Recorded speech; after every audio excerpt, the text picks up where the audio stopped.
So about a nice short talk before Thanksgiving. Happy Thanksgiving to everybody out there, including you, Celeste. The talk for this one will be pretty straightforward and something I've noticed just recently started happening. Michael DeLay of DemystifySci, he has lectures that he puts on at the University of Oregon that he posts onto YouTube.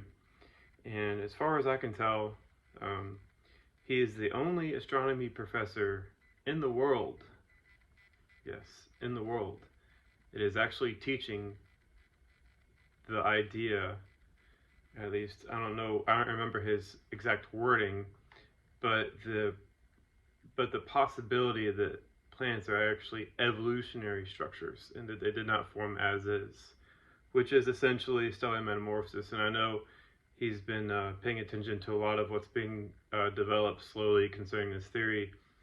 And I just want to thank him for that. I don't know if he's watching this video. Thanks for teaching that the planets are possibly just highly evolved stars. And it's going to take quite a few years for that to go mainstream. But as far as I can tell, you're the only person in the world that's teaching this idea. And that's quite a big step. Being that it's pretty basic. I'll keep on showing that.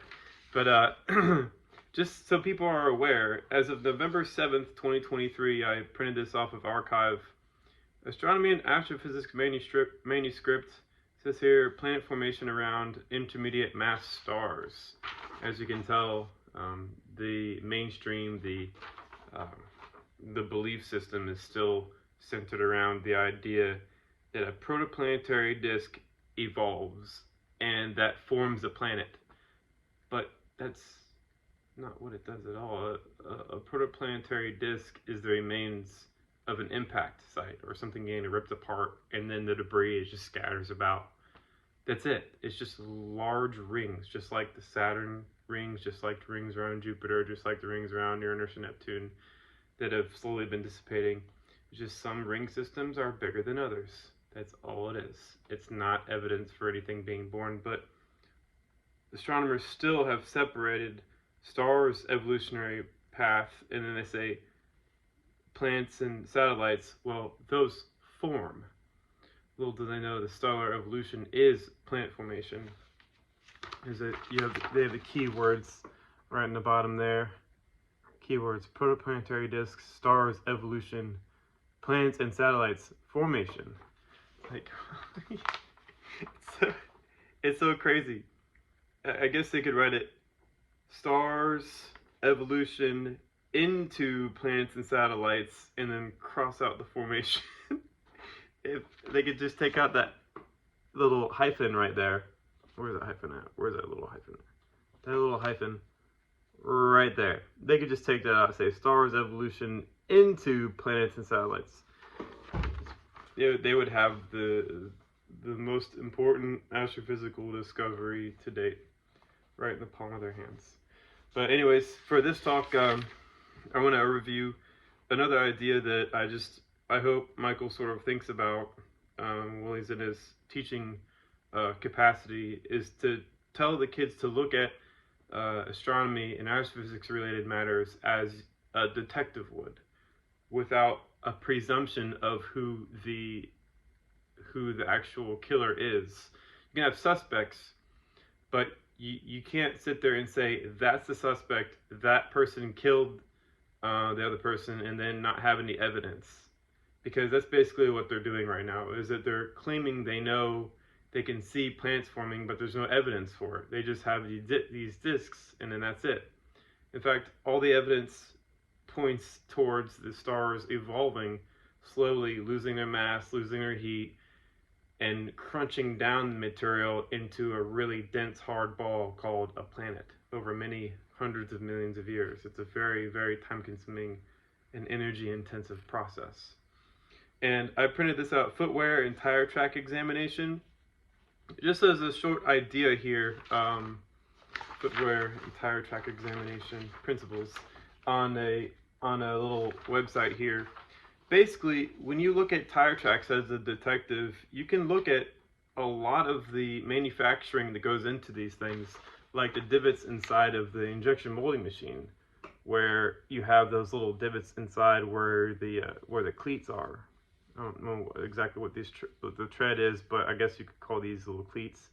But there's totally indents in there. If you can find those where a suspect's vehicle has driven somewhere, you can pinpoint a piece of evidence that says, hey, this had to have happened over here because these tire tracks match, and then you can determine the thickness of the actual threads.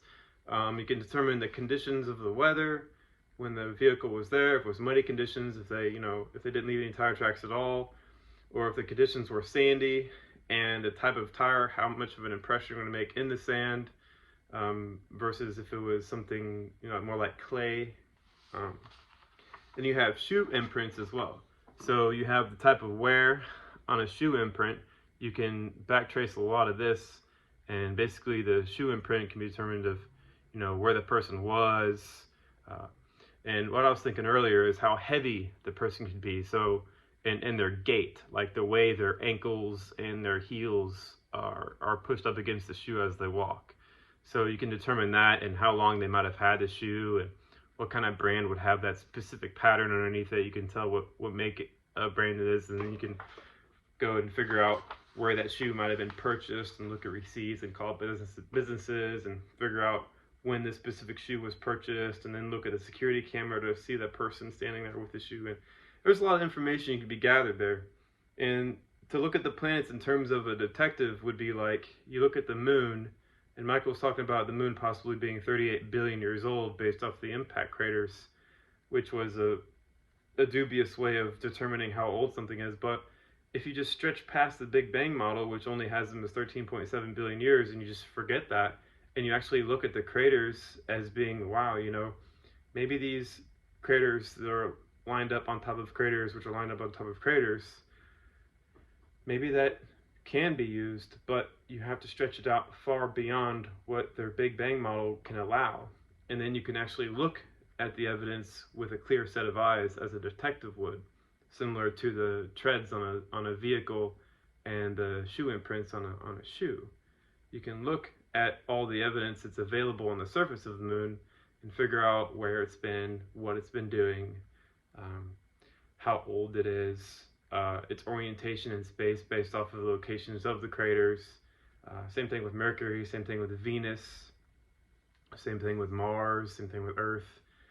And also, you can also look at the moons of the liquid giants, as I should say now, not the gas giants, but the liquid giants, I guess, Jupiter, Saturn, Neptune, and Uranus.